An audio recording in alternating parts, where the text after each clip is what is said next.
Aleksandar Vučić kormányfő kijelentette, Szerbia mindennél jobban kívánja a régió békéjét és stabilitását, mert egy normális, tisztességes Szerbiát csak is ilyen környezetben lehetséges kiépíteni.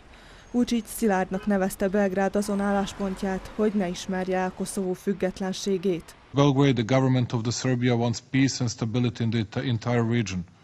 It wants dialogue and a solution, as well as that people, goods and ever more positive ideas circulate freely throughout the region.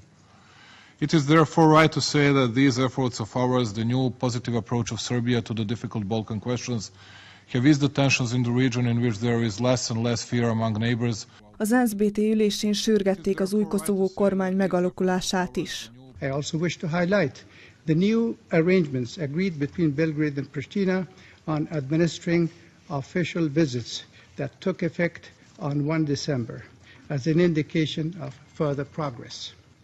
Nonetheless, I reiterate that a new momentum needs to be generated and high-level meetings must resume as soon as possible so that both sides can fulfill the promise of this process and avail themselves of the opportunities presented by the European Union integration process.